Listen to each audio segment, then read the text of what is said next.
Hi. Hi, everyone. I think this is the first live that me and you ever done together. Really? Alone. Can't be. Maybe? Maybe in the beginning we did a couple. I don't know. It's weird with everybody here. So Wicked know. is not feeling well, and Sophie was up way too late last night. So it's me and Brooklyn covering the show tonight. Just us. We were trying to figure out if this Hurricane Lee is gonna, someone just texted me about Hurricane Lee, and it might come in our, we all live in this. Me and Brooklyn, kind of in the same area, so we were just trying to figure out. But hurricanes up here, usually the bad ones hit every 30 years. Like Gloria was bad, which hit in '86, and then Sandy was bad. Well, Sandy was devastating. Even Irene was awful the year before Sandy. So usually when, we usually don't have to worry about hurricanes up here so much, but a lot of people are texting me about it. So, but when they come with a vengeance. And Wicked's here, and I live obviously, I live a block away from the beach and in Seaside Heights, which was underwater when Sandy hit. So I'm not really worried, but we'll see. So, how is your day going? Oh, wonderful. I worked a lot and it was hot. It's so hot. It's disgustingly hot in September. Yeah, I have to say, I am dying right now. It's inappropriately hot at the moment. And usually you don't get heat waves like this in September, but these last few days have by far been the hottest days of the year. And I'm sweating like Paul right now on TMZ. So it's gotta throw that one in there, people. Just hot. You had to throw that one in. So what's going on, my people? What's everybody else doing? Hi, Jay Freak. Hi, Perfectly. He lives in Jersey, Carolina. Yeah, I live in Seaside. I live in Seaside Heights. I live I live on a tiny little isthmus, not an isthmus, but a barrier island. That I have the ocean. 2 blocks that way, and I have the bay 1 block that way. So we are just surrounded by water. Tony Ann, why do you have no power, babe? What's going on there? What happened? Tony Ann said she has no power. Oh, that's horrible. It's hot. So who watched this episode, I'm wondering? Let me say hi to everybody. Whew. Hi, Sherry, Patty S, Barbie, J Freak, Criddle, Mel B, Ruth Ann, Susie Q, Tanya, Pam T, Wicked. Hi, Wicked. Miss you. Hope you're feeling good, babe. May Britt, Carolina.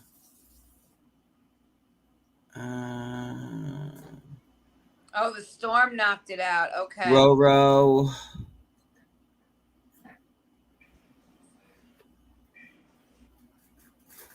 Hi, Susie. Crystal, Quintana. Jesse. Quintana. I had an aunt with that name. Must be a popular name, Quintana. Jolanda. Couple of new names in this chat. I'm loving it.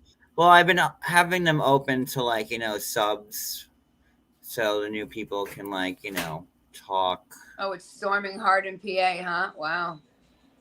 Tony and I didn't forget about you. We just asked about you. Patricia with a C, Drazo, Elizabeth, Rita. Yes, Millie. Yes, she was Puerto Rican. I'm going really fast. Melissa S, Rachel. Oh, that's a fun name. Crystal. Okay. All right. So, yeah. Do we have to mention any of this Paul stuff now, or can we go into the recap? I mean, here's the thing with the Paul stuff. If I could give, because I know I just posted a couple of things just recently, so I figured people are going to want to know something. But go ahead. I think that this whole Paul thing, and I was just telling John a little while ago, this is again my opinion and only my opinion, but I think that Paul did what he did for his reasons, which were ridiculous. I also believe that he never thought that anybody would try so hard to help find him. So his plan backfired. And no one in the world, including myself, obviously, would have ever thought that Paul was missing or in trouble or possibly dead if I didn't see Karini's post that talked about him in the past tense. She started the whole thing by simply saying, we loved you, we had memories, there wasn't always bad times, there was good times. And when you write a post like that, it's over a death. And followed it up with a life insurance quote post. So when she did that, she then alerted the masses that her husband, estranged, was either missing or dead. So Paul never counted on John Yates being such a good detective, and being that they've been friends for a decade, he didn't plan on John diving in to help him. So it kind of messed up his plans. And now what happens? Now he's interviewed by TMZ, and now John's the bad guy. And I have to tell you, that really pisses me off, because for 2 days I would call John and he was just nonstop tracking and talking and calling. How about all the people, no offense, John, how about all the people you bothered? All the cast members. They had their own lives. Who was on vacation? You're calling them, trying Juliana was on vacation in Paris. I gotta tell you, I mean, it was, you did what you had to do, but now looking back on it, you bothered them and they helped you anyway, but you were trying to find this guy, this idiot. I don't know. People want to see things the way they want to see it. That's how people are always going to see it, the way they want to see it. But truth be told, he's insane. And I feel bad for his mom. I really do. I know you posted the messages, and I know that you didn't want to post them. And I understand that it was hard for you to do it. I know you were like fighting with yourself over it. But because of the messages you were receiving and the way people were threatening you, what else could you have done than post those texts and show who Paul really is? I don't see the alternative here. Allow people to threaten you, and now I'm in some sort of trouble with different countries and whatnot. What a world we live in, because this to me it's crazy. So I maybe Paul's mom's upset, maybe she's not, but on some level, listen, Paul's mother knows what she's dealing with. This is her child. He's a man-child, but it's her child. She knows that he has these crazy ideas and episodes. She's been dealing with this for a long time. If she wants to be angry with you for the time being, that's fine. I don't really care if she is or she isn't. Listen, I went out of my way to help him, and now I'm dealing with stuff because he lied, and I have to take care of my own. Like, meaning myself, my husband, and my cats, and my Care Bears. Okay, so it's when I'm getting accused and threatened by being not right, an accomplice in whatever this is, I have to protect myself. Okay, so that's how that works, because you think I'm not going to post the truth when now they're going to be beating down my door? No. So Isabella Mesquita, I'm sorry if I didn't pronounce that right. She wrote, according to Brazilian federal police, it seems he and Carini were trying to get the insurance of Brazil. He is being investigated for committing a fraud for insurance and against Brazilian state. Like, this is what I'm talking about. This guy is crazy doing these things. And then to insinuate to his mother that this is you shouldn't have talked to John because he's posting about... Which absolves me of anything. What did you think was going to happen? There's no way he'd be screaming at his mother saying, F you, his grieving mother who was worried about her son for days. Like, if I was involved, that he would not be telling her to F off because she talked to me. So there you go. Sorry, I am not going down on this ship. I tried to be a good friend, and that's all. And I am not. No, no, not today. Sorry, So that's not happening. I think that we, well, you in particular, have given this situation way too much light, way too much time. At this point, for me, I think you should put it to bed because nothing fixes crazy. You can't fix crazy, John. Yeah, noted. Like you know, and just like Brooklyn said, like everybody told me to not waste my time, and everybody was right. But thank you, Tony Ann. But it is what it is. I still. Oh, thank you, Tony Ann. You know I always appreciate you. I still felt that, like, if I hadn't been talking to his mother and, like, if Karini hadn't said that he was, like, deceased. It was like the perfect storm.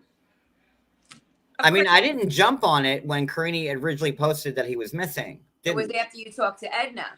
I wait, and then I think 10 or 12 hours later, Karini posted the memorial, the in memoriam, like, at the Oscars. Right. Oh, here lies Paul. Great dad, so whatever. Creepy. Then with the life insurance, that's when I thought, okay, there might be some truth to this. She's a horrible actress, I have to say. And again, I don't know why Karini's involvement is being swept under the rug. Right? But why is nobody blaming? If Karini had never posted any of this, none of this would have ever happened. Yeah, Paul's a POS, granted. But, like, somebody had to, like, light the candle, light the fuse. So why is no one pointing the finger at Karini? Even if, John, she was only taking orders because maybe... Well, you know what they said about taking orders in Germany, huh? Well, right. So, but I'm just saying, if she was taking orders because he somehow convinced her, about the kids in court and they wouldn't get... Whatever the case may be, she could have at some point told the truth, too. No, but instead of telling the truth, she doubled down and said, not only do I have nothing to do with this, but I take no responsibility for this. Yeah. And, none of it makes sense. And the fact that people are saying, why are you blaming Karini? Like, yeah, Karini doesn't get all the blame because obviously, any sane person would see that Paul told her to post this. I mean, I'm not saying I know it's fact, but, like, come on now. Oh, yeah, 100%. What? Of course. And then Karini, once she saw the attention this was getting, ran the other way as fast as she could. But too late. Because your hands were already dirty. Yep. Yep.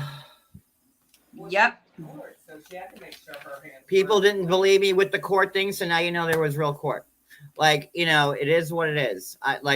Everything I've done and said over the last week, because it's a week now that we're at this, was completely truthful. I backed up everything with receipts and whatnot, and I have more receipts to go if y'all want to keep this going. Well, and I suggest that you just drop it. Yep. And if you're going to send the police to my house or have Interpol call me or Scotland Yard or whoever else, never happen, in my opinion. Make sure that you know that I have enough. Because I knew going into this that there was always, in my brain, this could be fake. So I made sure to document everything when it came to this. Yep. As you're seeing now on IG. Thank goodness. I know how Paul operates, and I know who he's sending people to talk crap about me and say I'm a bad guy and this, that, and the other, and don't believe it. Well, no. That's not how that worked at all. And to add on to this before we shut it down completely, because I would love to do that soon. I already knew what the world of YouTube was like, but during this time frame that this was all going on, if I didn't already believe that a lot of these people are very, I don't know what the right word, but we'll just use crazy right now. Let me tell you. So anything that you say, they combat. and they say the opposite. And then when something you say does happen, they say the opposite of that. Pretend to agree with you, and then they say the opposite of that.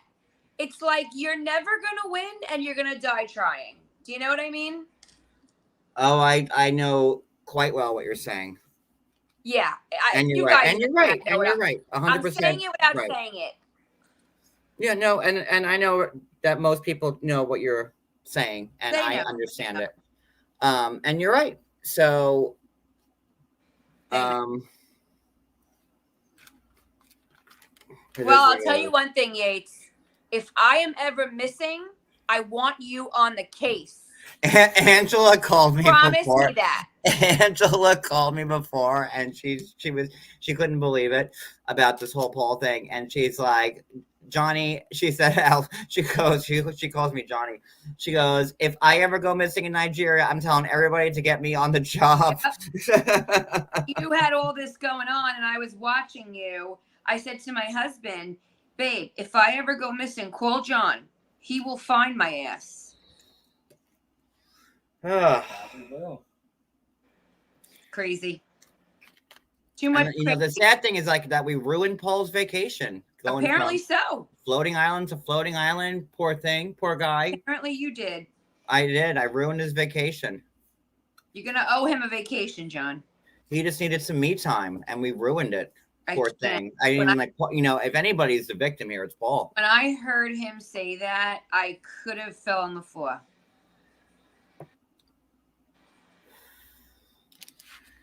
So, are we good with this? I think we're more than good. All right. If I never talk about it again, I'll be great. Me too. All right. With that being said, let's get into the recap of Before 90 Days. I'm going to start this, and then we'll get into it. That one on. He is. He's fabulous. And he's on the inside. Pull that one on.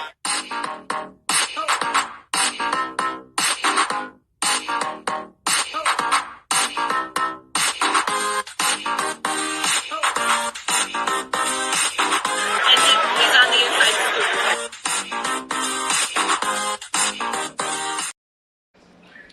All right. So where do you want to start? Yeah, I'll take your lead. You tell me. All right. So, Lord. After all this, let's start with Misha and Nikola, I guess. Let's do it. There's a lot to talk about here. So they're going to the Dead Sea, which is beautiful. Oh. And, gorgeous. Last week's episode, which I wasn't a part of, she had met, what's his name? Nikola's family, and yep. The mom didn't mind the whole crew. The mom didn't mind that she was divorced with kids. And, Misha was like, so who minds? You? It has to be you if your mom don't care, right? She's like, oh. I mean, so here's the thing. Sometimes I like him. I do. I mean, all right, if I'm being honest here, we strive for nothing but 100% honesty on this channel, Brooklyn Girl. So I'm just gonna go out there with this. I'm gonna get canceled, but she's hot, right? Even as a woman, let's be real. You guys in the chat know women check out women. I don't get dressed so a man. No, she's a good looking lady. All right, so when you get dressed as a woman, you're not getting dressed so a man thinks that your shirt and your pants look great. You're you look at other women, they look at you. I was checking her out. She's got it. She's got a hot bod, gorgeous face. She's really sweet, I don't really see anything popping out bad about her. Whatever. She's a little messy. Who cares, right? She raised nice kids. The whole thing. When I look at him, I think, what are you doing? He's a virgin, right? Which, okay, at that age, it's a little strange, all right? He's extremely religious, great. But he doesn't, he's not sexual with her. He doesn't flirt with her. He doesn't wine and dine her. The parent, do you see the mother?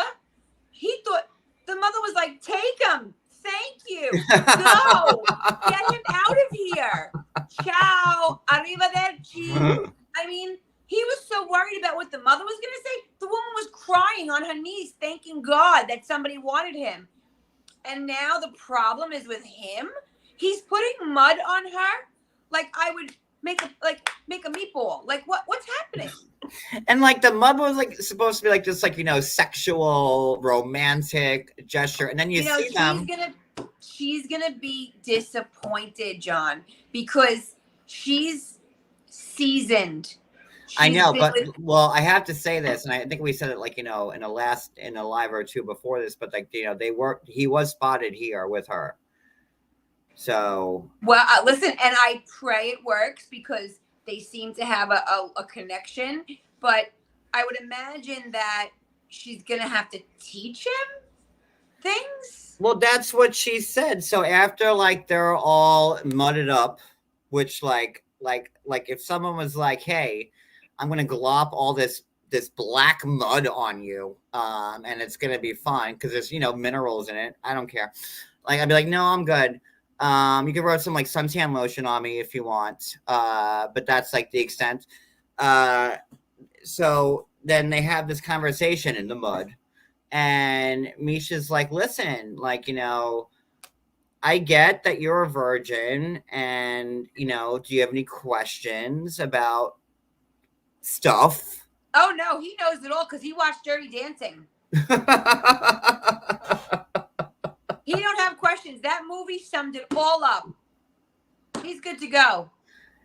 And she's like, well, just because, like, you know, if you never rode a bicycle, you can't tell me that you know how to ride one. I mean, which was the perfect analogy, I thought. As a woman, I saw her face when he did that. She was so, you know, listen, sometimes we look like, you know, sometimes I look at my husband, I'm with him 23 years. Sometimes I look at him, I always say this. Sometimes I look at him and I go, oh, what am I doing? Where did he come from? And then the next day I look at him and I'm like, oh, he's so cute. I love him. You know, you every day is different, right? Like you change. Well, I've been with Cody for 15, so I can appreciate what you're saying. Yes, ebbs and flows, right? But sometimes, you know, they do something and you're like, that's a turn off. Everything he was doing was like a turn off to her. She was like, oh, please don't ever do that again. And like he was like, you know, he's like, thank you, Susie Q. Oh God, no, I don't know if the last resort can handle them. Thank you, Susie Q. But yeah. Always appreciate you know and that. I'm sure it's embarrassing for him while the camera crews are there and like, you know, the men are like, you know, filming and whatever, and like, you know, he wants to be like, he had like this machismo and like, no, I know what I'm doing. I can please any lady, just, you know.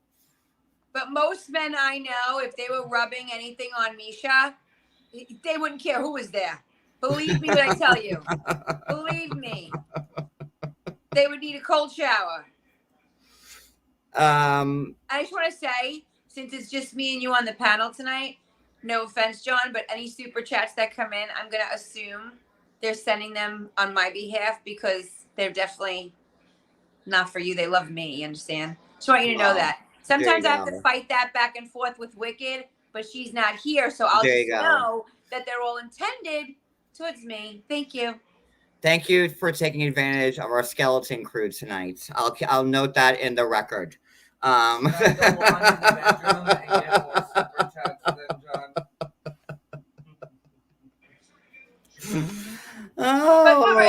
you know what I mean? Like that moment, she was like, turned off. There you go, Brooklyn. I knew she was gonna send one. I love her too. Listen, and by the way, out in YouTube land, and she knows this, I'm very protective over my people on this channel. So like the things that I heard come out of Wicked's mouth yesterday that was said about her, really offensive to me. Like she is a good woman. She's kind. She's really smart. She's a sweet person who literally does nothing to anyone. So I can't understand why you would sit there and talk about someone's looks and put someone down like that when they have nothing to do with your life at all. But I'm learning that's how this all works, and it's just so sad. Well, I love you, Wicked. You're great. I love you too, Wicked. And beautiful. Uh-oh, Tony Ann, thank you. There you go. See, I knew. Well, Wicked, you're not here, so they're just showing the true colors tonight, babe. Sorry. I'm just gonna have to transfer my channel over to you. I mean, I will be in hot legal mess with Carmen Sandiego and Interpol soon, so someone's gonna have to take the reins. So when John's locked up in a Brazilian Amazon jail, I'll be running this YouTube they're channel. gonna have me out in the gulags doing like hard labor, like mining something. I don't know. So at least I know I'm leaving my channel in very capable hands. Well, I will tell you, John, I don't, I'm very aware of how you pay Wicked and how Wicked pays you. And here's the deal. I don't like late checks on either side. So. Thank you. Thank you guys, everybody. Thank you. We really appreciate it. We do. Thank you. And that's the thing. Like, a lot of people make a lot of crappy comments about Jay Freak. Why would you say both? You know it's for me. You're really sweet, Jay Freak. Thank you so much. And this is why I don't associate with people anymore, because they just want to run. They get all they can out of me, and then they run, and then they start their own thing. See, I'm, just as stupid for believing. I'll let you know where my channel is, guys. It'll be in the comment section, like my salad recipe. Thank you. Well, here's the thing. There's so much criticism when people send super chats, and that's so crazy to me, because before I was on panel, I of course did too, because instead of watching, okay, here's the thing. I don't like watching TV anymore. I don't know why. I'm going through a phase. I watch all these on my phone, these shows, right? Like while I'm walking or whatever. So my whole thing is, like, when I watch TV, I pay my cable bill, right? When I'm watching YouTubers, I send them a little something because they're entertaining me. If I'm watching a live for 2 hours while I'm walking 3 miles or 5 miles, and that person for 2 hours kept me entertained, yeah, I'm going to send $10 or 15 or $20 to show appreciation for that, So if you're watching like Will and Grace, do you find a way to like send like, Eric McCormick? No, when I'm watching Will and Grace, the commercials pay them, and I see my $8,000 credit card, my cable bill. When they're making $1 million an episode, you don't need to help them out. No. And what I'm paying for Verizon, I've helped them enough. Thank you. Oh Lord. Okay, so all right. So then the next thing with Misha and Nikola is like they're doing like the Stations of the Cross. And Nikola, in very Jesus Christy way, is like literally carrying the cross. He's so serious about it. God bless him. He's very in. He's very in. But like, we get it, bro. You're super Catholic. Like, but again, how perfect did she look with the white draping? Like, I want to be Misha. I have like jealousy over this chick. Like, she's beautiful. I just don't get like why like he never became a priest. Like, that would seem to me like his best, like, calling. You know what, John? I have to tell you, I never thought of that, but you're so right. If you're not having sex, if you're not married, if you have no kids, and if you're that vested into your religion, why didn't he? You're still a virgin, like you're 40, what, 7, right. 6, 5. Right. Like, right. Be a priest, be married to God. I mean, like, I think I've met. And that's like a big sacrament, like that you can cross off. You become a priest, you're going right up. Straight up. The elevator doesn't even stop. It don't even stop. Like, boom. Like, so I don't know why he's not a priest. So my son gets so upset because I think I said this once before, but so like 2 years ago we got a new priest in our church. Oh, I don't like when we get new priests because the girl is like he's like 50. He was like in the Olympics, whatever. He like went to a regular college upstate New York, and he's like 6'2". He's built. He's like the way he talks. He's like a guy's guy. He watches the game, talks about football and basketball. And I'm like, why? And what parish is that? So I can write it down. No. But here's the thing. I've noticed all of a sudden on the Sunday family mass, all women. It's like a sister act, but with a hot guy instead of Whoopi Goldberg. And can I tell you? And are they all waiting to shake his hand after mass ends? At the end of mass, I'm like, what happened? Okay, yeah, sure, I'll help out.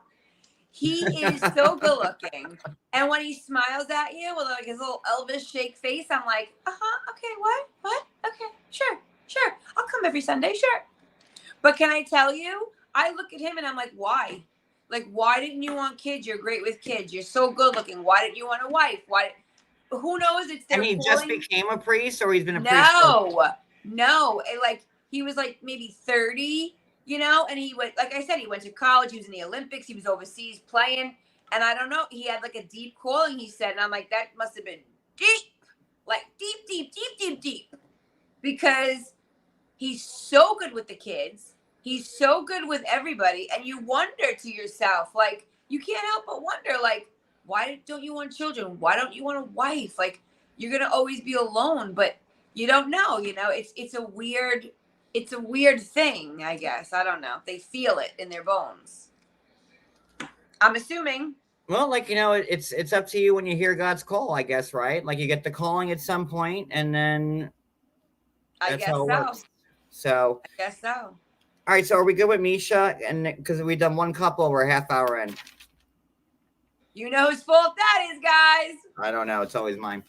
I'm responsible for just everything. I also shot Abraham Lincoln. That's on me too. God. Just letting you guys know that. All right, so let's go to Razvan and Amanda.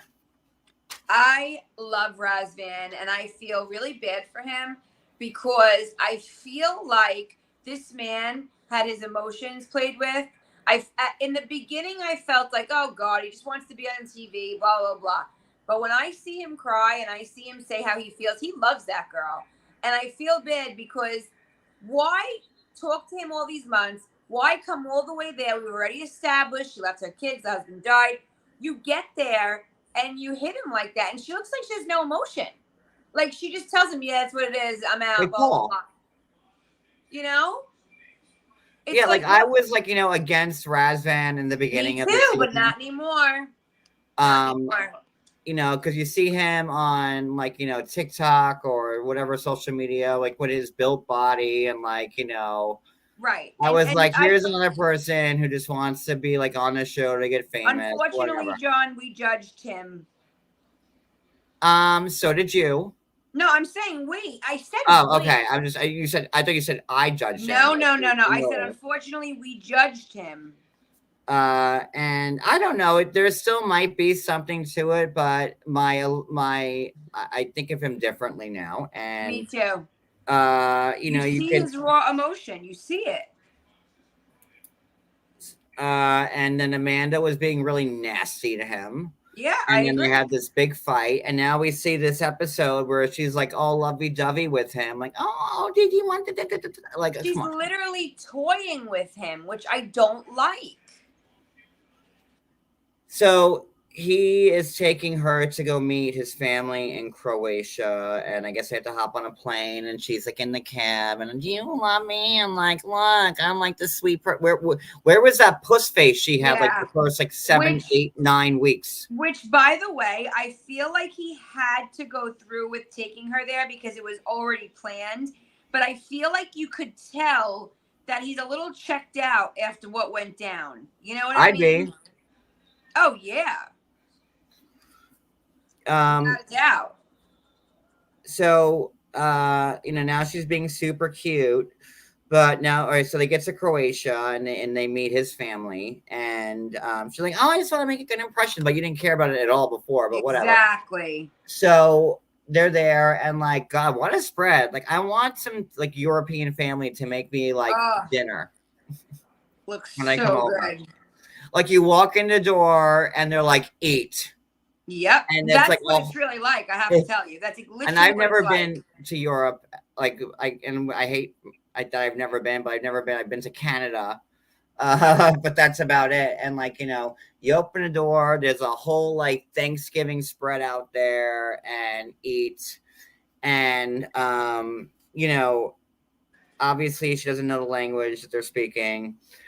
And one of the questions she wants Razvan to ask his parents is, well, why didn't you like the ex-wife? That was like a priority to her, like out the gate. Like, wait till tomorrow. Eat. Exactly. Like, eat the dinner that, why are you going to bring up bad memories? Let's focus on you for a second. If it were me, I'd be like, hey, I'm this person. I have these kids. This is my life. Right. And wait a day or two before you ask about the ex-wife. Not like 5 minutes into it. She went right in. And, the father was like, what did he say? There was like a lack in communication. What were they going to say too? Yeah. It was just, strange. I don't like her still. Like, and I have to tell you, the soup looked phenomenal. It was like I could taste it. It looked phenomenal. It did look good. I was saying that to Cody. I'm like, good. That soup looks delicious. I love a good soup, so I was all in for that scene. Oh my God, it's so hot. You just stick your head in the fridge. I might have to put my head in the freezer for a hot second because this is too much. Why is your air not working? I have like a 600 square foot, probably less than that house, and we have one air conditioner, which usually does a good job of airing out our whole house. But I have to tell you a little thing about the air conditioners. Sometimes if it's not cooling it down, you have to open it up and clean that filter, and it'll really pump in. We have Brooklyn and Brooklyn Girl in the house at the same time. Oh, the notorious Brooklyn. It's nice to meet you. Even though you get me in a... Let me go on camera for this. Brooklyn. Love the name. We could be friends. You get me in so much trouble. You have no idea what I've gone through because of your comments. Which, by the way, comment whatever you want, because I'm sure we have the similar opinions. But Brooklyn, the things that I've heard said about me over what they thought I wrote, but you in fact did. There was a 2-hour live about me, about all these things that you wrote. Were you aware Which of this? were not unwarranted, Brooklyn, apparently Brooklyn, not. chat Brooklyn, not Brooklyn Girl. I was like, what? I was hashtagged Brooklyn Girl, replying to Brooklyn Girl. I'm like, replying? I was awake for a week. What is she replying to? And it turns out, and then at the end of the live, when she finds out from her chat that it wasn't me and it was you, she goes, too bad, and continued to talk about me. She goes, oh, well. And then she said something about me being on a different live, and it was all warranted. I don't, if I'm so rich, why don't I do my makeup? Why do I always look like I'm in my pajamas? I'm like, what? All because of you, Brooklyn. Thank you, Tony. Thank you. Oh, that's the Brooklyn Girl. We'll split it. Yep.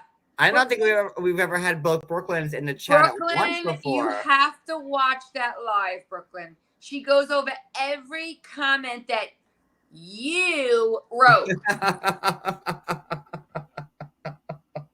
Yep, but she doesn't know what you look like, so I got the punishment. And I took it like a champ. You did, and these are the breaks, I guess, right? Yep. So, Too funny, Brooklyn. Too funny. Brooklyn, are you from Brooklyn by any chance? When was this? Brooklyn Girl. Wicked. John, a week ago, John? Yeah, I want to say about that. Yeah. Wicked, you could text me and I'll direct you there. But yeah, Brooklyn, you should change your name to Not That Brooklyn. Yeah, and I want you guys to know I did right. I never comment on anyone's chats, or even if I do go in and watch something, I don't comment, you know. And plus, when you do that, to me, I feel like they're like, oh, she commented here and she's John's friend, so she must be on our team. It's crazy, but so I don't do that. But I did comment on this live in the comment section afterwards. Brooklyn Heights. Oh, you're upper class Brooklyn. I'm a lower class. Or how about bougie Brooklyn? There you go. Oh, change it right now, bougie Brooklyn. You are. So she so in the comments, I was very nice, I thought, and I wrote, you know, I'm so sorry, but that's not me. I never wrote that. You said a lot of mean stuff, and they went back and forth with me, and I tried. If you go to it and read the comments, you'll see I tried to explain myself, and I also tried to be nice and just to be cordial. And Brooklyn, just to rewind for now, I'll go back on screen. Just to rewind for a hot minute. What did you tell me just before about trying to change people's minds when you're faced with the truth? No, sweetheart. Well, you asked me a question. No. You asked me a question. Now I'm going to respond. Had I have said all of this, I would have let it go, because I say what I say. I own it. But but it wasn't anything I said. And I actually laughed. And I think I told you this at half the stuff she said about me, because I don't care. But I took that opportunity. I said, you know what? This is a good opportunity. It's a really good opportunity. John's in it with them. It's a good opportunity for me to like show that we're nice people and that we love you and we love you for a reason and we all get along really well. So I did. I'm going to be honest. I took it as an opportunity to write and say, look, I didn't write that. You know, John didn't write that. It was just a person in the chat. And you know, I thought that I could show that, you know, we have class and we're good people. And instead it was combative. Like all the comments were like, get out of here. It was just combative. And I thought, because you wanted to show people the truth, and no matter what you had to show, they didn't want to listen. No. It seems very familiar to me right now. You are talking to random troll and No. There's been quite a bit said about me, and I haven't combated it once. And you haven't. No, you haven't. You've been a saint. I mean, you have. Not once. I haven't. You've been respectful. You know, you have never ever like said anything horrible about anybody. Like, and you know, I won't. You haven't. I'm not taking that away from you. And I don't want Brooklyn. I don't want bougie Brooklyn in the chat. Brooklyn Heights Brooklyn to feel like what she said was out of line. No. You know, Brooklyn, I was laughing at what you were saying that night because you were spot on. So I don't want either Brooklyn to feel a certain way. I'm just saying I'm laughing at Brooklyn Girl right now because she had told me backstage, like, you know, John, no matter what you do, you know, there are some people that are not going to want to believe the truth no matter how you paint it out. And this but I'm not I'm laughing right now. But if I'm being honest, there's a part of me that likes to show that I was the better person and they weren't. You were the better person. Absolutely better. You know, I tried to show that, and it wasn't received, shall I say. Well, and again, it wouldn't be received no matter how you presented it. Correct. And I now know that to be 100% true.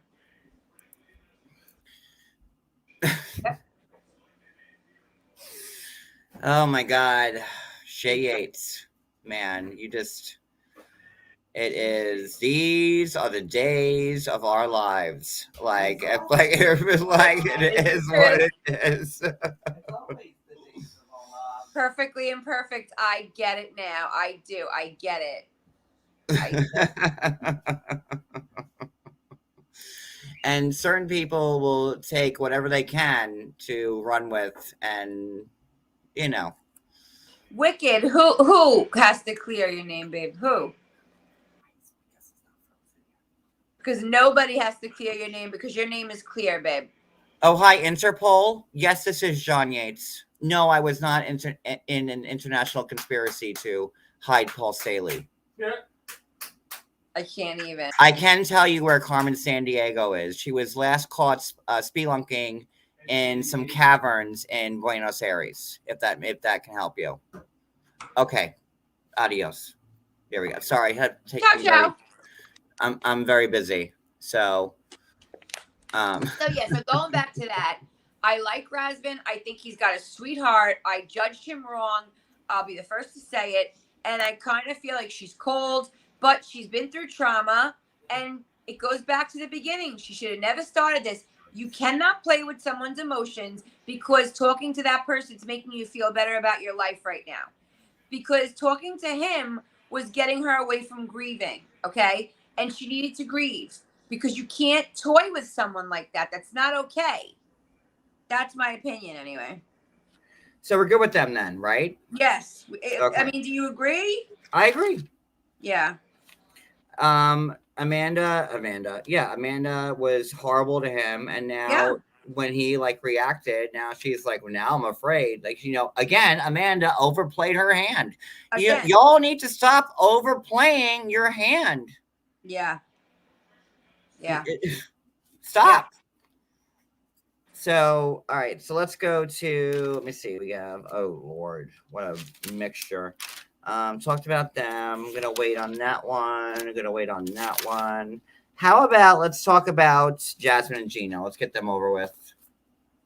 So if you're asking my opinion first, so I believed her when she said, I absolutely did too. I believe. When you are heated and you're upset and you're trying to hurt someone, you say the truth. And I believe when she said she slept with him, I 100% believe it. I believe it too. And you're 100% right. Like, we all say things to hurt people, like when we're mad or we're enraged and we're fighting. But like, this guy is very good looking. Cody, but you need to John, go away. Here's what I've never said. So my husband and I have had some rip-roaring fights, right? The first 5 years of our marriage, I would scream, "Your mother, you this, you that." But do you know? I'm telling you, we fought like crazy. And in our worst fight, when I was screaming and throwing crap, I never once yelled out, and I cheated because it never happened. I never cheated. So why would I yell that out? Unless you did it and you want to hurt the person. Oh my God, you're such an Italian. You're a thrower too. I'm a thrower when I'm mad. I don't throw it to hit him, but I throw. I throw whatever in arm's length of me. You better like watch out because I will throw it. And I don't see anything wrong with that. I don't see anything wrong with it. Like Italians are throwers, man. We are. Yep. Like I watch my grandmother throw things at my grandfather, my aunts throw things at my uncles. Like we are a throwing bunch, us Italians. So I can tell you that I'm a proud thrower. Like, it is what it is. So it's what it is. You get those old, like, ashtrays that weigh 50 pounds. You toss them like Frisbees. You know what I'm talking about. Those old. Exactly. All of a sudden, they don't weigh anything. Right. Like those old ashtrays that weigh like those 50-pound glass ashtrays. All of a sudden, they just fling so easily. It's like a Frisbee. Like one of these. I have one of them. So true. Hold on. Like one of these old. Oh yeah. One of these old. And you damage. This, like it's all in the wrists. Like there's nothing to it. Do some damage. Too funny. So I did believe that Jasmine was saying that because, like, there's other ways you can get, like, under someone's skin without saying that. And she kept it a secret that he was living in the same building and again, strange that they talked regularly. That while Gino was there, she had to call him from like the park bench outside. So I believe it. I believe it too. Yeah, I don't doubt it actually for a second, if I'm being honest. So then Gino, with his tail between his legs, and after all that this woman's done to him, is like, well, if I don't talk to Jasmine and fix this, I might be making the biggest mistake of my life. Oh my! And like, no, again, you're making the biggest mistake by talking to her and fixing it. spoiler That's where you're alerts. making the biggest mistake. You know, they're both here. Yes, I heard. So, there's that. Yep. You know, so Jasmine's sitting there and, you know, and that, you know, she wants to end it because she knows so bad to her and it's never gonna work and wah. You know, whatever. Like, I don't know what more to say about I hate covering them. I really do. It's never like, I never see any like real love with those two. It's every little thing turns into a fight, but I mean like a horrible fight. And whenever Gino's with her, he has to pay like thousands and thousands and thousands. And, you know, he has to take vacations within vacations. He has to put her up at the bougiest high rise in Panama. And that's still not good enough. He has to pay for, like, you know, her extensions. And have you seen Jasmine now? The work that she's got done to her. Oh, she got both her upper and under eyes cut. It's like. And who paid for all that? Really? Probably a plastic surgeon that did it. You know, and then they promote each other. Was it Dr. Jen? I don't know. No, she had it done there. So, I'm not saying Jasmine cheated, but I'm saying, like, you know, in my head. Right. I listen, I'm on board. That she did. Because I'm definitely on board with that. There are ways to hurt people when you're mad. Yeah. But, you know, you don't need to go that route to do it. That's right. Because when you say something like that, that will always be in the back of someone's head. It never leaves the universe. Yep. Exactly. And you know, if you're saying it for a reason. I just don't believe that it just came out of her mouth. I don't. Why that? You know, like why? I don't know. I don't know. And the only person that's benefiting from this relationship is Jasmine. Oh yeah. What is he benefiting from exactly? Like Cody showed me a post say on Facebook of them two together. And he goes, I see Gino, but is this Jasmine? I go, oh my God. Like, yeah, I know. That's insane how different she looks. Yeah. You know. And like, who is she doing that for? She's not doing that for Gino. No, she's not. You know? I mean, you could say Thank you, Tony Ann. People could say, oh, she's doing it, you know, for herself. No, you're not. Oh, Tony Ann. Thank you, sweetie. But she's never happy. She's like, you know, she has like this insatiable appetite where, like, you know, and I don't want to make this comparison because I don't want people thinking I'm talking poorly of Larissa, but she reminds me of Larissa in a lot of ways. Yes, in a way she absolutely. Because, you know, Larissa looked very different when she was first on the show. And no, I see it. Absolutely. You know, and no shade to Larissa, but you know, Larissa has evolved and now Jasmine is like right there with her. But Larissa, I don't even know how to say it. And like, I love Larissa. Like, Larissa loved Colt, I believe. I think she still is. She loved Colt. And you saw, even though there was craziness and fighting, you saw that she loved him. I don't see love for Gino. Yeah, I don't either. I see her writing it out, and you know, and we all know that Jasmine will never be happy in Michigan when it's cold and dismal. Yeah. And there's no. I don't know how Larissa had love for Colt. I'm not gonna lie. Well, that's also another mystery that we'll never. Such a beautiful woman, and him being Colt, which by the way he disappeared too. But anyway, thank God. I don't know how, but I saw it. I saw that she loved the guy and cried over him and trusted him with her heart. I don't see any of that with her. And you can see like Larissa still has like her moments where she'll post about her and Colt and say how much she misses him. I really do feel like she really did love him. Oh yeah. Hands down. But you never see anything from Jasmine like that. Like you said, it is what it is. Yeah. All right, so are we good with them? Yeah. David and Sheila. Mm.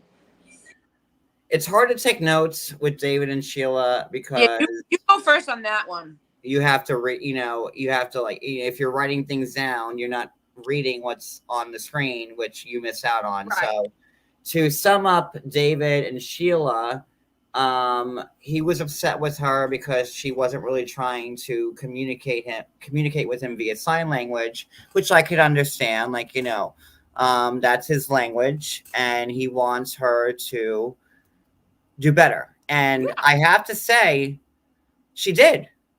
Absolutely.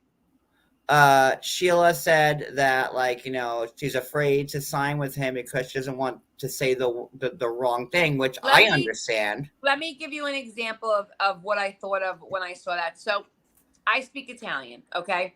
I speak it fluently, but my husband doesn't speak Italian. My kids, unfortunately, don't. So I don't get to speak it a lot in the house. And if you don't use it, you lose it a little bit. Right.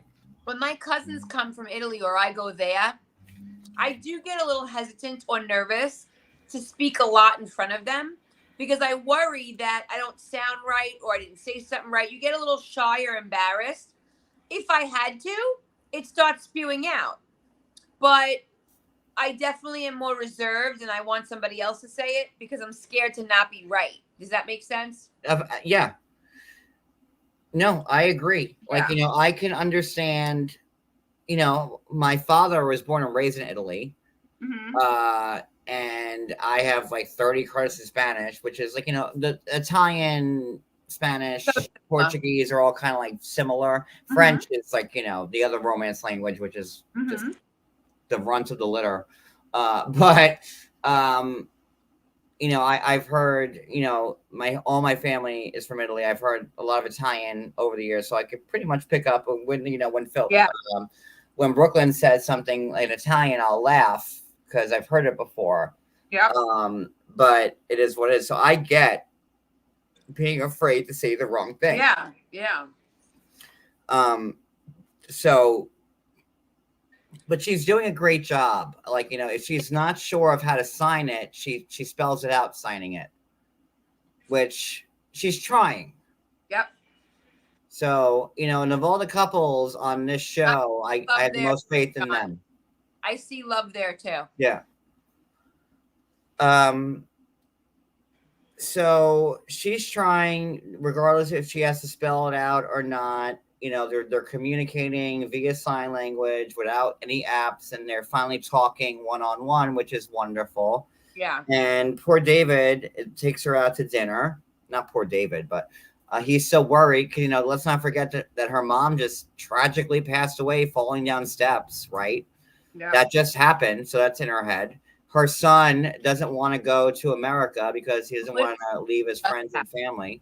Mm-hmm. So there's that. And, David and kind of has the cards stacked against him a little bit, but they order their dinner and like she doesn't want to eat it because she's upset and she's sad. And then she's like, by the way, you're sweating profusely. And he was. Like his shirt was like just wow, lots of sweat there. I was so nervous. He was. And he pops the question and we're good. Yeah. So good for them. Yeah. I don't see Jasmine trying to make Gino's life any better. I mean, not only does he pop the question and have all those odds against him, but you're doing it on like a TV show and you don't know if she's going to say yes. Right. And if she says no, you look like an idiot. Right. I commend him for that. So, yeah. Are we good with them? Yeah. All right. Moving on. See? We got it going on. All right. Let me see who's left here. Talked about them. Talked about them. Ugh. All right, so the lesser of two evils. So Cleo and Christian. I'm lost here. So they are celebrating Thanksgiving. Right. What was that? What'd you say? I am so confused by them. Like, I don't even know what my opinion is when it comes to, like, when I watch them, like, when their portion is on, I watch it differently than I watch the rest of the show. Like, I watch it, like, inquisitively, and I, like, stare at them, and I'm like, I don't know why. I really don't. I want to set my face on fire when I have to watch them. So there's that. All right. So it's Thanksgiving, which, isn't, traditionally observed in the UK. It's an American holiday. And it's kind of like a slap in the face to the Brits, right? Because we're thanks, whatever, but whatever. It's okay. So, Cleo is trying to make him a little turkey. Mm-hmm. And prior to that, I guess Christian was at a bar and found some random American and invited her to Thanksgiving dinner, because that's what you do, invite strangers to your house. So that's so strange. But I guess he has a big heart. So I'm gonna go on a limb here and say that, like, in my opinion, it has nothing to do with the sexes. Well, maybe it does, but this is like one of the weirdest couples that have ever been on the show. Yeah. Right?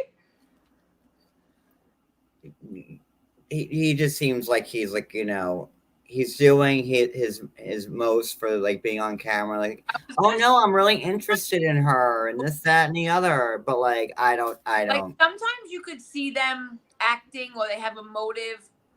He confuses me.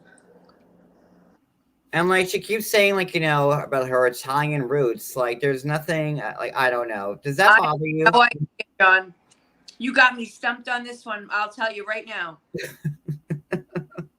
Like, does it bother you too? Because it bothers me. I'm sorry. 100%. Like, she's all like, well, in Italy we do this, but She doesn't have an Italian accent. She doesn't look Italian at all. No. She doesn't ever use Italian words. She doesn't. The name Cleo is not Italian. No. I don't know are her shoes Italian? I don't know. They're probably Keds. I don't know. Her accent is as muddled as Mrs. Doubtfire's, in my opinion. I feel like it's Robin Williams. Oh, yep, it's on the way. Like I just. Ew, hibbity bibbity, Christian. No one really knows Dorit, like, where she's from or why she has an accent. Oh, what a great comparison. Dorit from Beverly Hills. Like, nobody knows where her accent came from. But yeah, that's it. So I don't know. So anyway, they're trying to have like some type of Thanksgiving dinner at Cleo's house with the turkey, and I hate turkey. I hate turkey. Do you like turkey?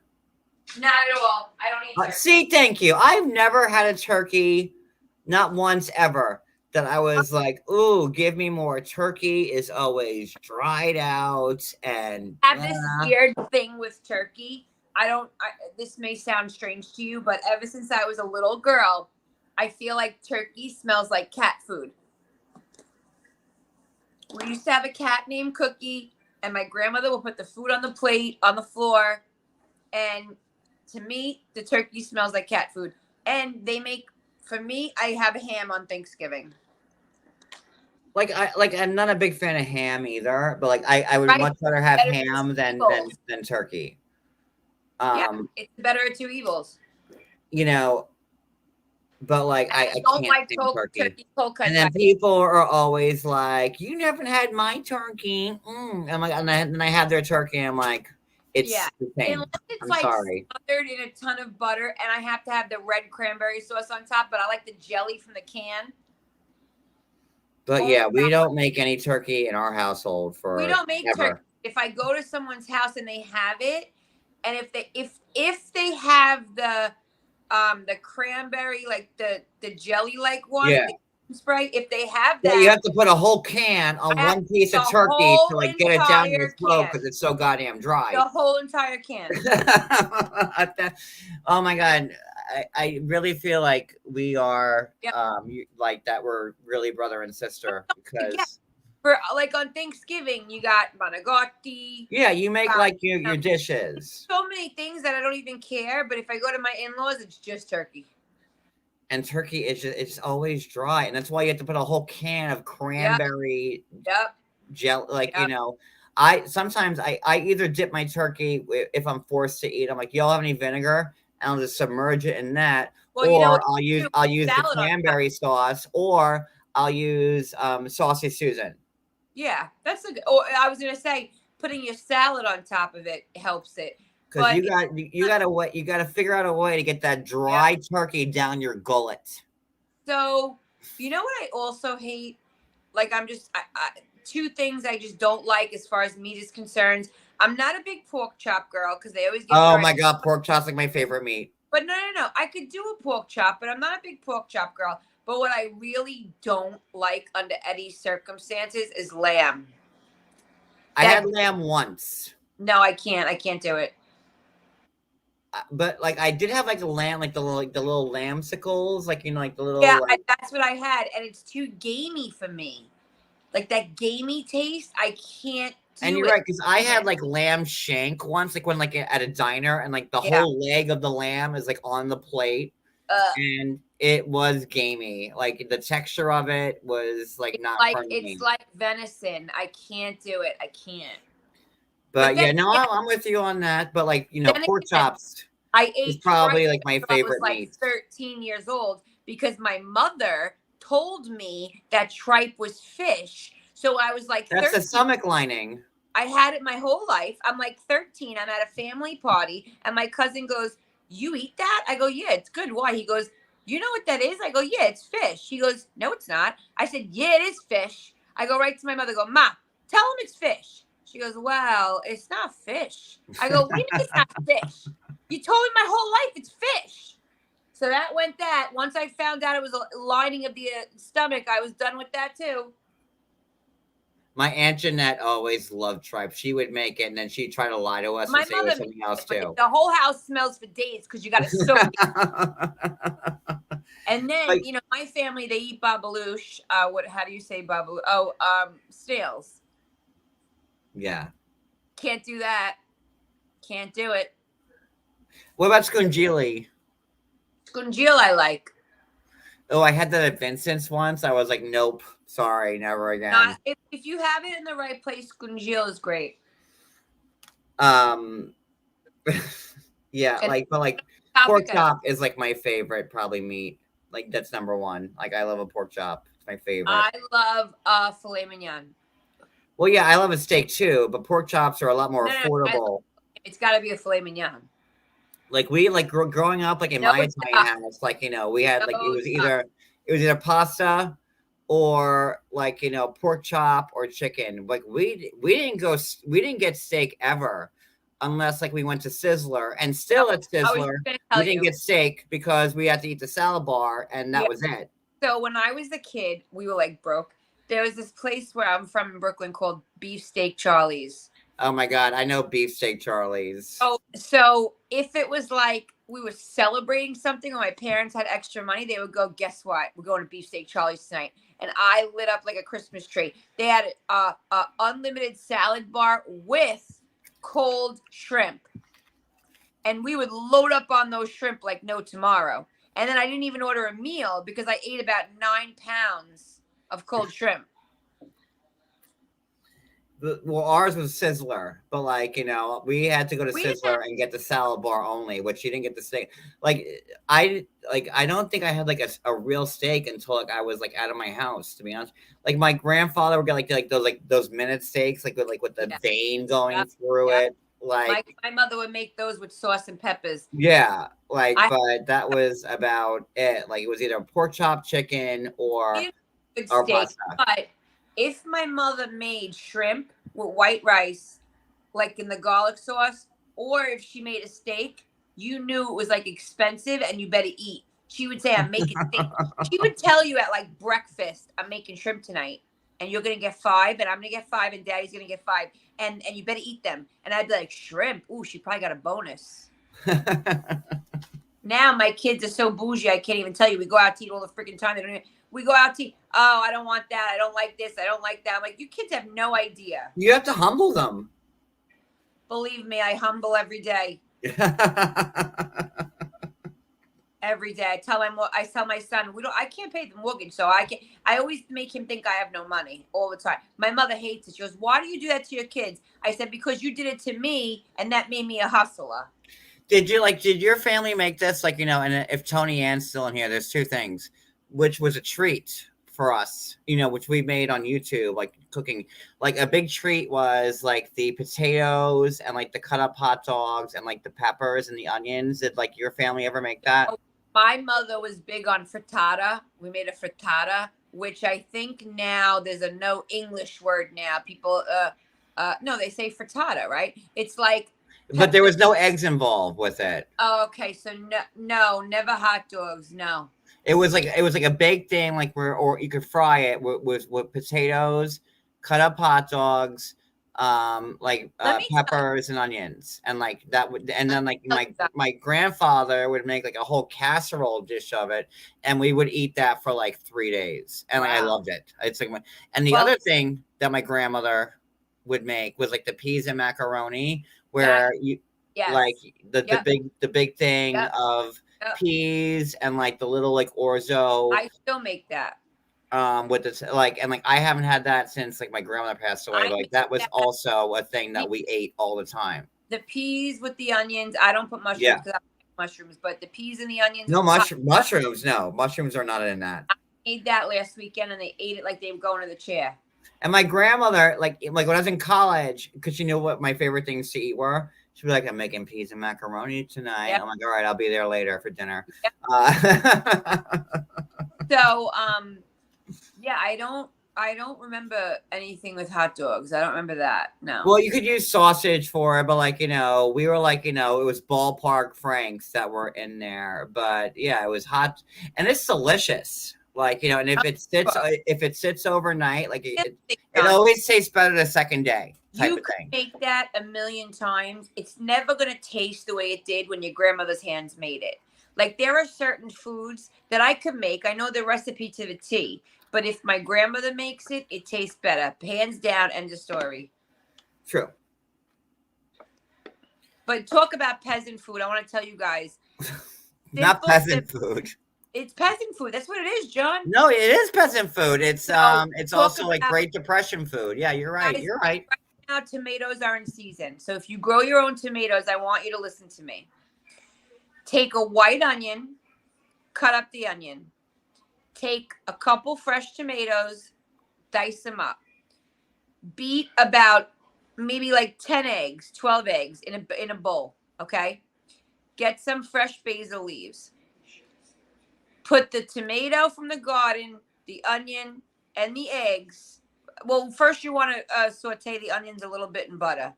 Then you throw the tomato and the eggs in, and you make it like an omelet almost out of that. You eat that with a loaf of Italian bread. It is the best thing you'll ever have in your life. Delicious. Did I lose John? I'm here. I'm sorry.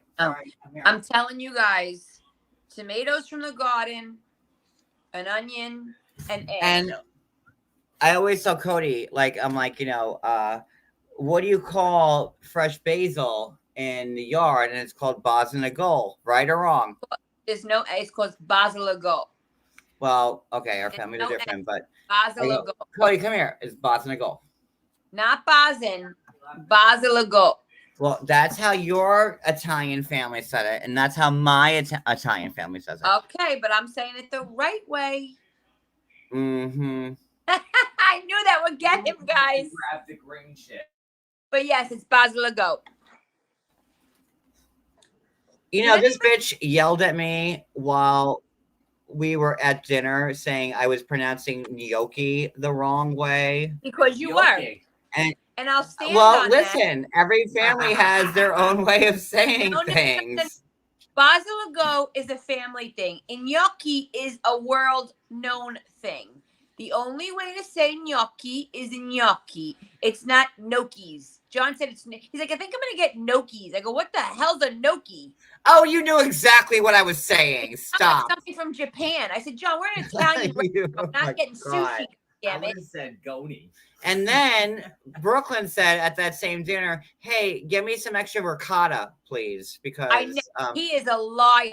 John Yates lying. He is such a liar. She said, waiter, can I get some fresh ricotta on my food, please? That's because nobody believes you. No, he lied. Nobody believes you.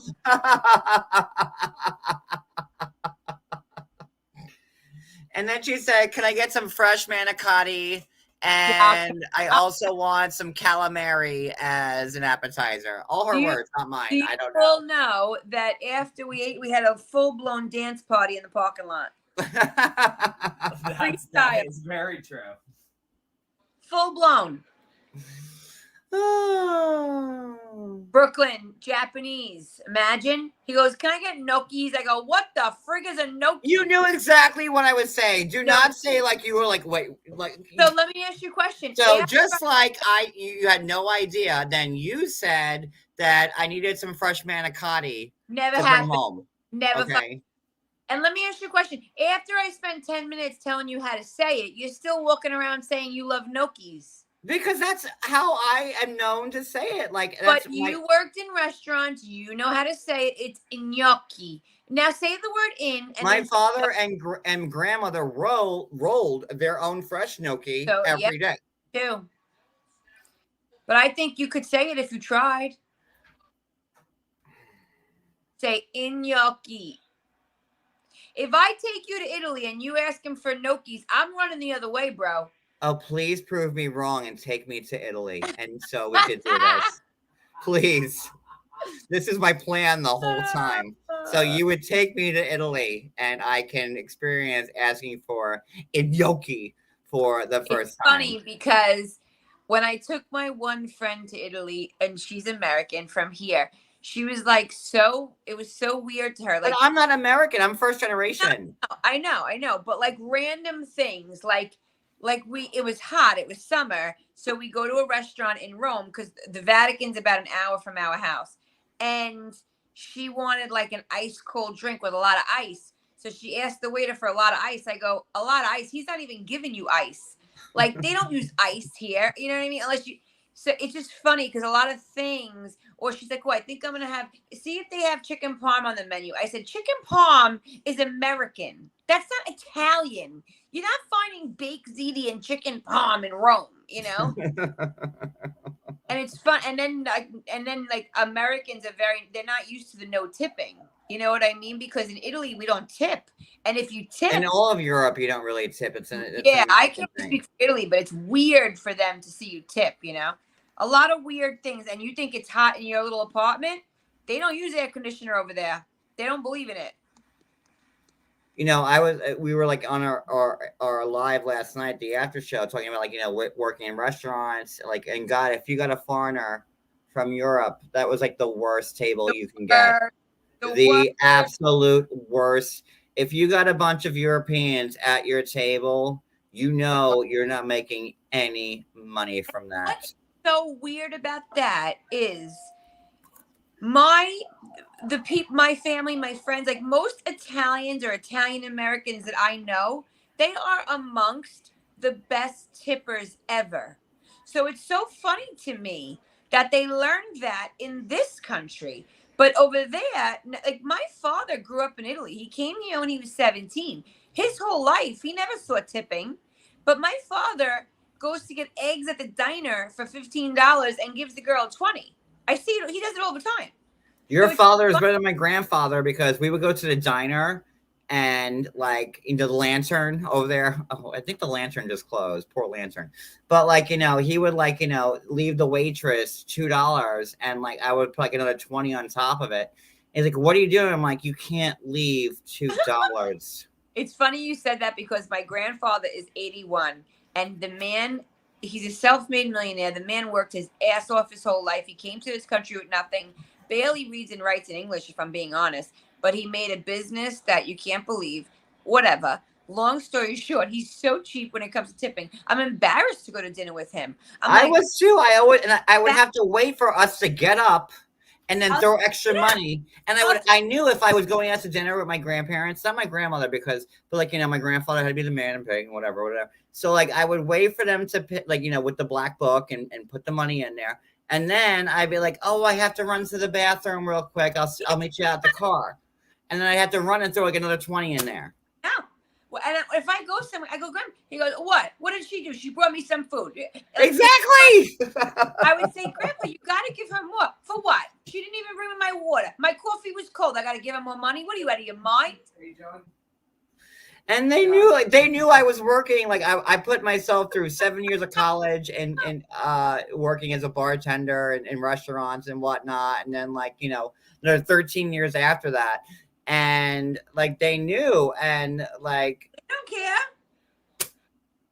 So I would have to make shit up just so I can tip them more. Mother, I say, Grandma, you have to make it. What you know him? What are you gonna do? I'm like, what do you mean? Put more money in there.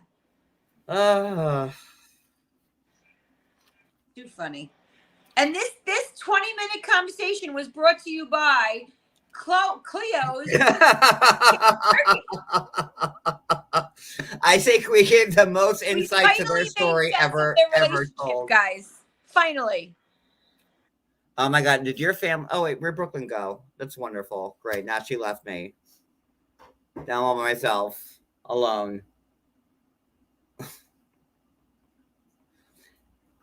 And I have another, I want to ask her one more thing before we move on to the last part of this program. There she is. I got too excited. You did. Mm-hmm. Let me ask you a question, which my grandmother was like, I would hate going out to eat with them.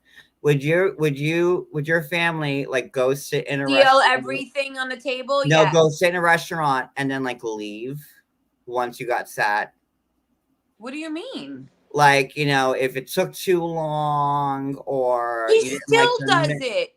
And he's so loud about it. Like my grandmother, it was one Sunday where we went to we would sit down and get seated, bread would come out, water would come out, and then she's like, I don't like this, we're leaving.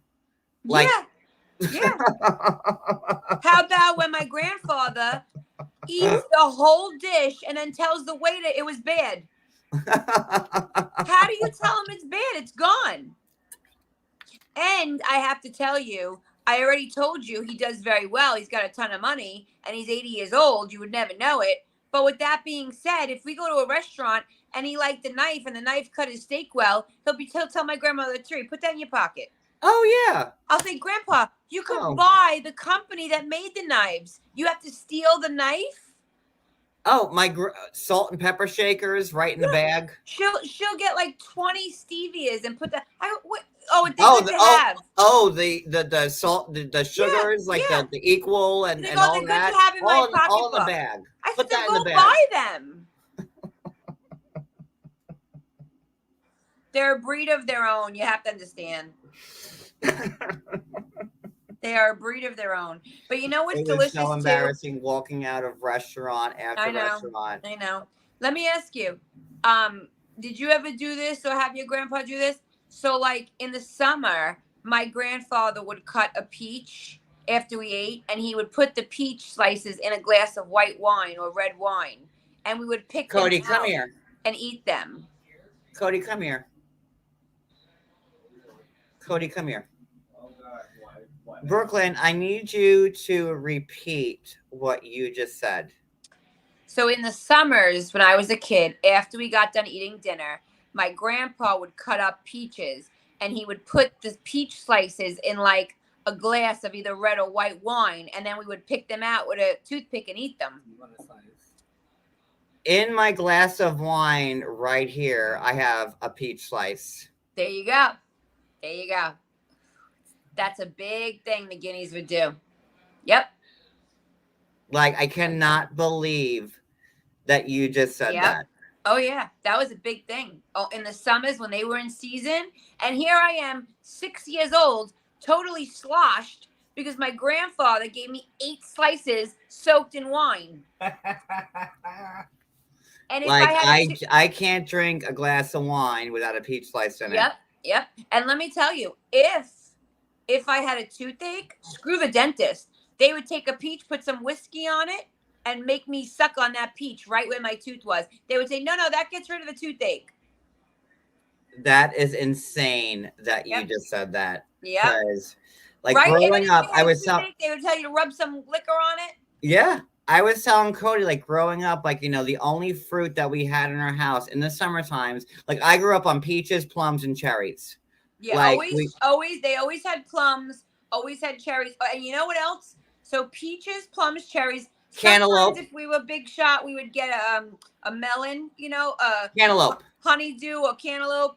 And then I don't know if you know what this is because a lot of people don't, but my grandfather would get a crate. We call them figudini, but I think they're called prickly pears. They're red inside. Do you know what they are? That I don't know. Okay, you have to Google prickly pear. You cut the skin off, and they're so good. And he would do a whole carton. He would take the skin off the whole carton, and we would eat them like crazy. And if you ever have to go to the bathroom, or if you ever want to go to the bathroom softly, I should say, have a prickly pear. Works every time. Like a prune? Nope. Prickly pear. But yeah, so we like me and Lindsay Cleo Pop, like last night, get like one. They're always dirty and they're red inside and they have these little things in them. But I'm telling you, they are so good. But like peaches and plums and cherry and grapes. We always had grapes in the house too. That was always. And we always had you're probably not gonna know what this is, but we always had lupini beans. They're like the yellow. They were in like a jar filled with like water, and they were like beans. We always had those on the table too. That's crazy, but like like the black olives covered in oil. We always had those. I always have a peach slice in my wine because of that. Like that's so crazy that you said that. And then like when you're done drinking the wine, you suck on the slice. Yep. It's delicious. Yep. Oh, Tina, that was a nice comment. Thank you, Tina. But those things remind you of your childhood. The flashback is real. And I've kept this. Like I don't know how to show you the peach in here. Like I don't. So funny. I don't know how to show you it. Here, use the spoon. Well, I'm putting my fingers in it now, but here. You said pull it out. So, but here, look. Yep. There it is. Yep. Here's the peach slice. Isn't that funny? John and I always say we're cut from the same cloth. We really are. Like that just like took like I cannot believe like you just said that because like I'm like and we always have a peach in the fridge because we're always drinking wine. Yeah. And I can't have a glass of wine without a peach in it, just like I can't have dinner without a cucumber salad. Like it's the same thing. So we make salad with every single dinner in my family and in my house. Even if we're just having pasta, we make a salad. It has to be on the table. So I grew up with that every day. Like you had your salad and your pasta, and that was it. For all of you that made my salad, could you just let me know how it came out? I know some of you did it. Well, Sophie was singing your praises about your cucumber water last night. Oh, she did it? Yeah. It's so good for weight loss. She's hooked and she's lost 15 pounds. Oh my God, great. And she was singing your praises about your cucumber. She was telling other people about the recipe too, because if you guys are trying to diet and you don't like water, or if you do like water, but you want something that really gets the toxins out, try it. I'll tell you again really quick. You get a pitcher and fill it with 2 lemons sliced with the skin on, 1 cucumber sliced with the skin on, a couple of nice shavings of fresh ginger, and some fresh mint leaves. Let it sit. I put ice in it also in water. Let it sit overnight.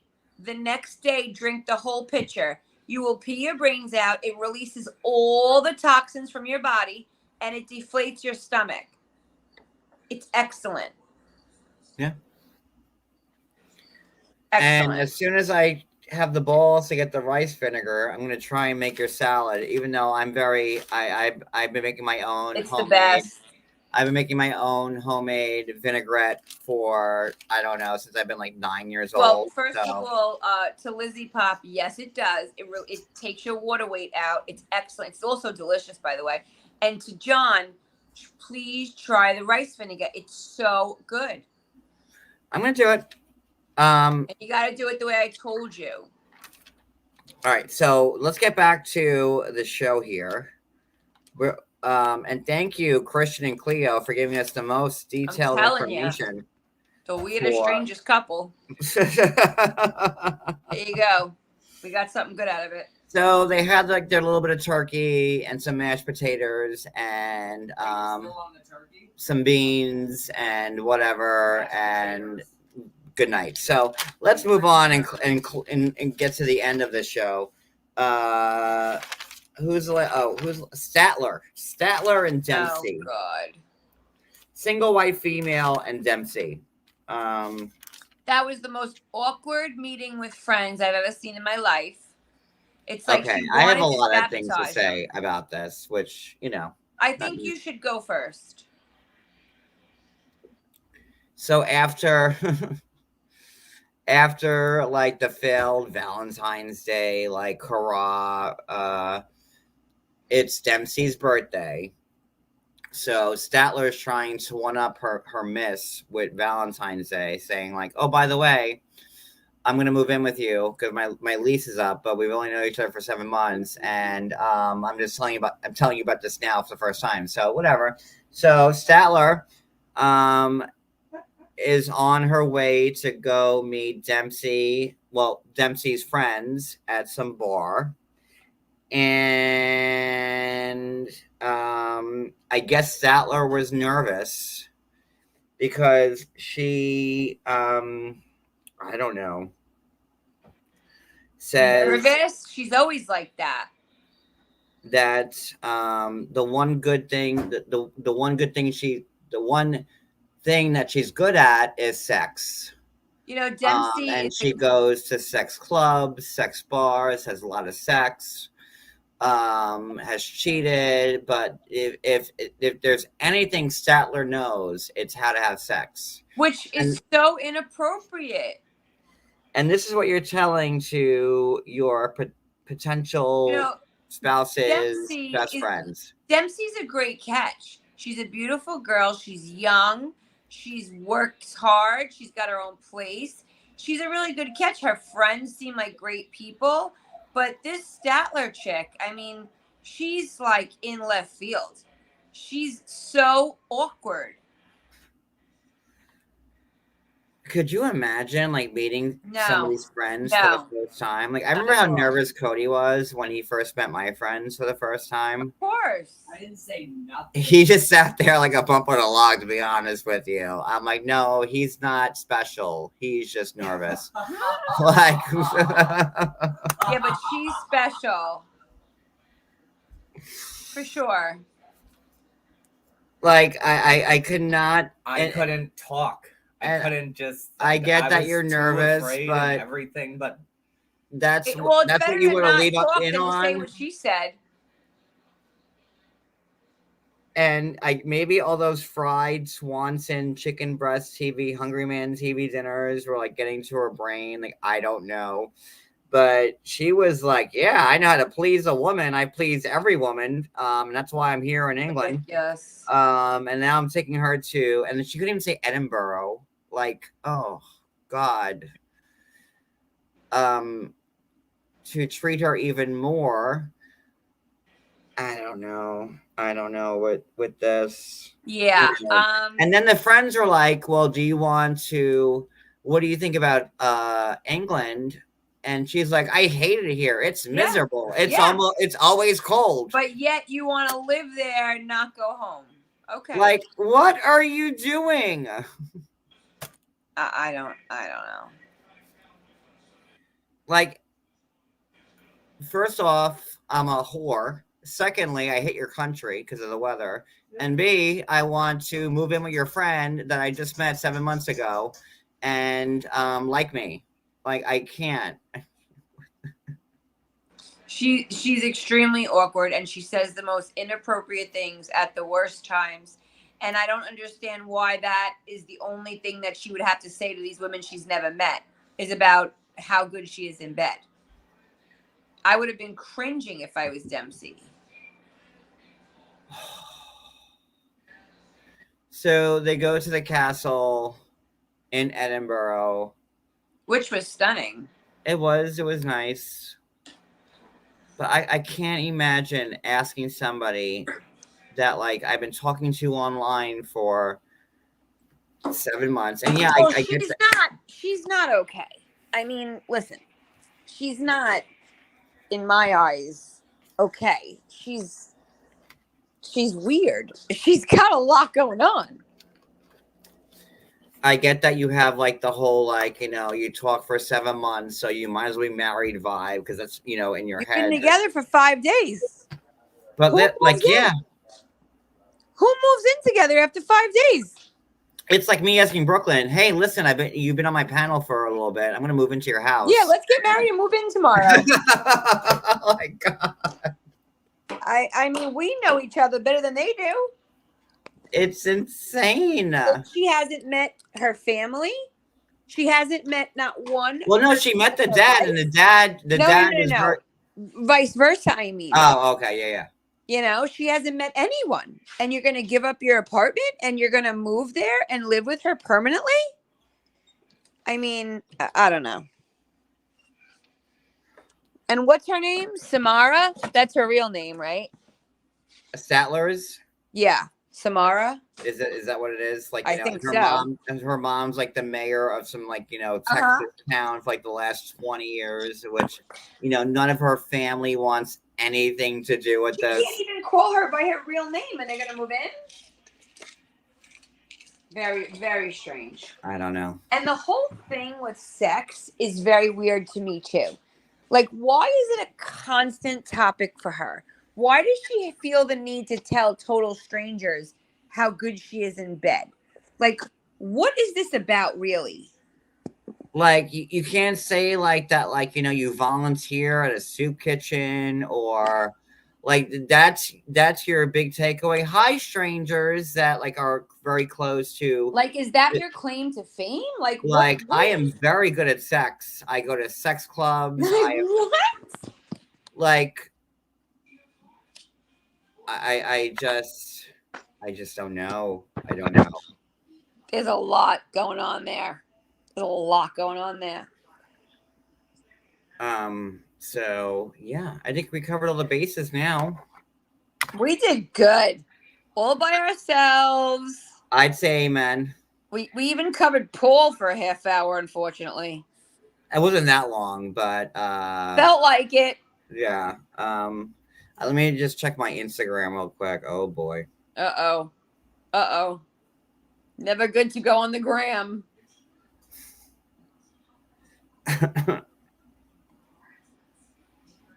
I would say 90% of the people that commented on your Instagram today were in agreement with you. And the 10% are obviously Karini's family. And where the 10% are coming from. Not exactly. Karini's family. Let's not get that twisted. Yeah, I know. Also, by the way, guys, I'm still pregnant.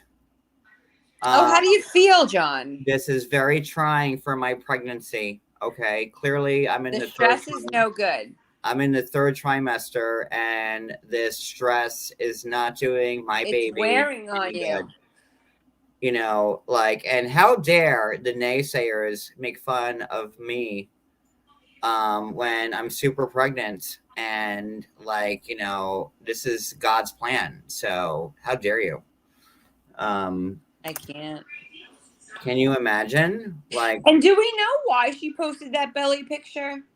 no, because Karini does not take any action or accountability for So anything. we don't know if she is And pregnant. all of Karini's her minions are coming out saying, "Don't blame Karini, blame John, blame Paul." But Karini's like, at the end of the day, Karini was the one that started this. I said it in the beginning of this live, and that's how I see it, and that's the end of it. Because you're intelligent, but you don't even have to be intelligent to see it this way. You could be as dumb as a box of rocks, but Karini was the one who first stated that he was missing, then waited 12 hours later, said he was dead. Yeah. So what is it? Very strange. I think they don't even know what it is. I think it was a crappy plan that was not thought out, that backfired, and here we are.